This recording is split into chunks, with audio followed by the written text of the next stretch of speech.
Seconde partie du débriefing du Grand Prix d'Italie sur F1 ITV avec Ziv pour parler un peu de la situation des autres équipes, pas spécialement des équipes Mercedes, sur le marché des transferts. Parce que ça bruisse, hein, évidemment, Monza, c'est connu pour être la Piazza del Popolo où on discute. Alors pourquoi pas les équipes Mercedes? Parce que les équipes Mercedes, à part McLaren naturellement qui passe chez Honda l'année prochaine, les équipes Mercedes, ça a l'air d'être relativement bétonné, c'est-à-dire que moi je vois pas de changement chez Mercedes Grand Prix, même si on dit que soi-disant on a mis les discussions avec Hamilton au frigo en attendant l'issue du championnat, etc., etc. Hamilton il a un contrat en béton pour 2015, donc il n'y a pas de raison qu'il s'en aille, à moins qu'il y ait une guerre atomique entre eux, mais je l'imagine pas. On ne quitte pas une voiture qui domine. Exactement, exactement. Même quitte à rester avec un équipier encombrant, c'est un peu Prost-Senna en 89, la deuxième année. Bon. Et puis, chez Williams, on sait que les deux pilotes sont reconduits, puisque ça a été confirmé. Et chez Force India, bon, c'est un peu plus anecdotique, mais il n'y a pas de raison fondamentale non plus que ça change, parce que le marché, finalement, je ne suis pas certain que ça va beaucoup bouger, à moins que, évidemment, on ait un gros coup, en l'occurrence McLaren, McLaren Honda. On en parle dans le numéro de F1i Magazine qui vient de sortir. L'hypothèse, ce serait, et si Sébastien Vettel quittait Red Bull?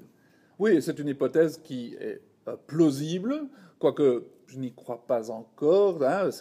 Il y a des bruits dans le paddock déjà. Francorchamps, on nous disait qu'une offre ferme avait été faite à Vettel et qu'il avait été attentif à cette offre parce qu'il a un coéquipier fort encombrant, Ricciardo qui marche très fort.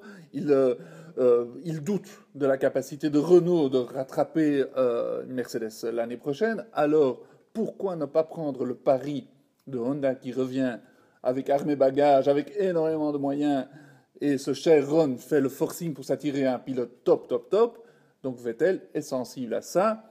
Peut-être qu'il y a une petite lassitude après tant d'années dans le giron de Red Bull. Peut-être a-t-il envie d'un nouveau challenge, quitte à avoir une année 2015 peut-être un peu plus difficile de construction, en se disant, voilà, je peux construire une belle histoire avec McLaren. Pourquoi pas? Et Honda, surtout, et Honda. Mais, alors il a un contrat pour 2015, Sébastien. Donc normalement, il est toujours sous contrat avec Red Bull pour 2015. Son problème, c'est principalement Ricciardo, franchement. Il n'y aurait pas Ricciardo, j'ai pas l'impression que Vettel irait voir ailleurs. Mais là, il se fait massacrer.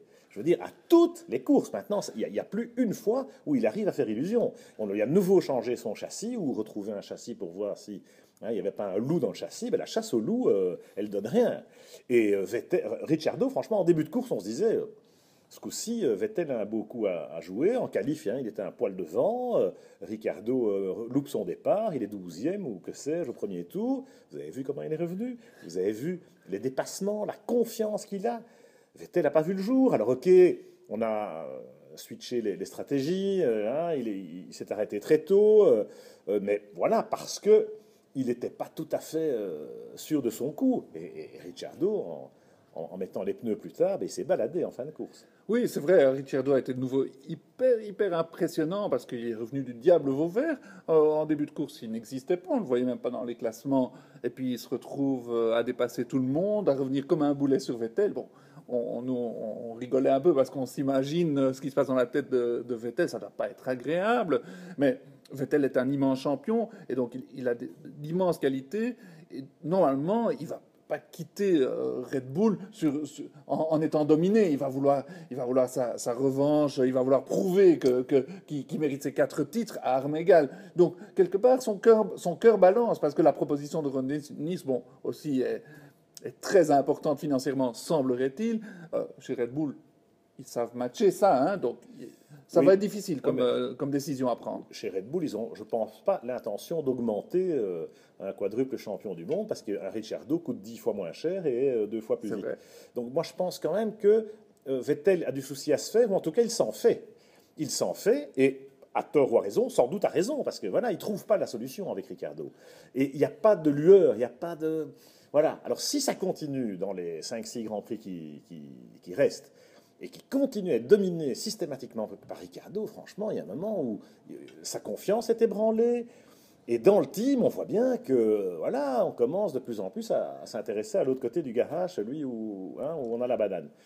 D'autant plus, Pierre, c'est qu'ils sont hyper cool chez Red Bull. Ils n'ont pas, effectivement, comme tu dis, à payer des dizaines de millions à Vettel pour absolument le retenir.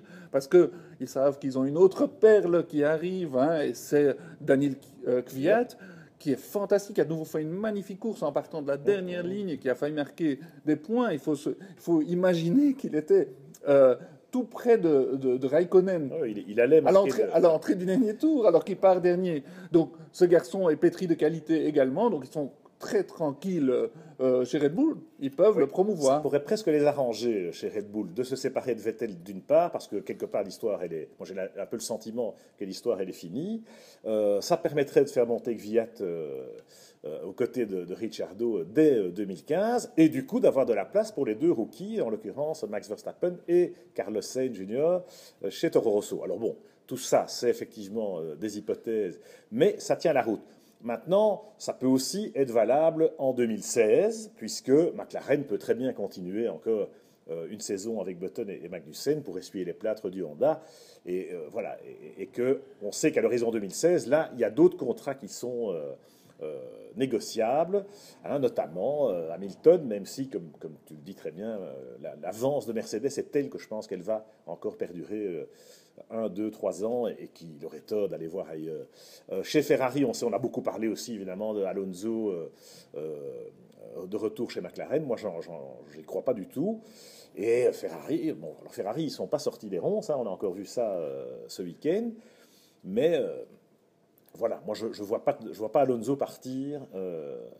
Il a quelque part une obligation morale, et enfin au-delà de l'aspect moral, hein, on sent que voilà, c'est son challenge, il n'y en aura pas un autre. Oui, c'est clair. Hein, au-delà de la Bérésina d'aujourd'hui, c'est pour ça que je me suis mis aux couleurs italiennes, c'est parce qu'il faut un peu les soutenir, hein, ces pauvres bourgs de tifosi hein, qui n'ont rien à se mettre sous la dent. Mais au-delà de ça, Alonso, il va rester parce que c'est chez lui, parce qu'il compte terminer sa carrière chez Ferrari. Il n'y a aucun doute là-dessus. En espérant que James Allison et sa bande trouvent la clé des performances, parce que Ferrari se doit d'être sur le podium tout le temps, ils ont leur place là, rien que pour le bien de la Formule 1, ils doivent revenir au sommet. Ouais, leur moteur, il y a un vrai problème, on a vu, Monza c'est un circuit de moteur, les Ferrari étaient nulle part, et les voitures motorisées par Ferrari étaient complètement à la rue. Donc il y a vraiment beaucoup, beaucoup de boulot de ce côté-là. Bref, alors un dernier mot, hein, tu es aux couleurs azzurra, mais tu es aussi aux couleurs bleues de France. Et les Français, sur le marché des transferts, moi je suis très inquiet, pour être honnête, c'est que on sent que chez Lotus, quand même, la situation est tendue, et est-ce que Romain va rester ou pas, et que s'il ne reste pas chez Lotus, je sens pas vraiment d'ouverture sur le marché pour lui, alors que tout le monde est convaincu quand même par ses qualités. On sait que Jean-Éric, bon, ben, il regarde déjà ailleurs. Charles Pic rime avec électrique. Et il reste Jules Bianchi, mais attention, Marussia est à vendre. Et voilà, que va faire Ferrari avec Jules, on n'en sait rien. Donc voilà, moi je suis inquiet et il faudra suivre ça de près dans les semaines à venir. Oui, c'est vrai que c'est inquiétant. Tout le monde connaît la pointe de vitesse de Romain. Seulement, bon, sur le marché des transferts, etc., les bonnes performances sont vite oubliées. Bon, Romain était vite l'année passée. Cette année, il n'est même pas dans le radar. Et puis, il y a toujours une autre flèche montante, une autre étoile filante qui arrive. Des gens aussi très, très bien soutenus, avec beaucoup d'argent, des jeunes qui arrivent. Donc, ce marché des transferts, il est bien rempli et le nom de Romain n'apparaît pas vraiment dans le radar. On espère malgré tout qu'il reste en Formule 1 parce qu'il le mérite. Hein. Oui, ben moi, je ne vois pas vraiment beaucoup d'autres options que Lotus. Cela dit, le navire Lotus est en train de sombrer aussi, donc ça, c'est une autre histoire. On y reviendra un de ces jours. Mais voilà, le marché des transferts commence à bouillonner. Mais voilà, il y aura peut-être finalement, ce sera peut-être une tempête dans un verre d'eau si le divorce Vettel-Red Bull que l'on suppose ne se produit pas, en tout cas pas tout de suite, auquel cas ben, ce sera sans doute relativement stable pour 2015. 2016, ce sera une autre histoire.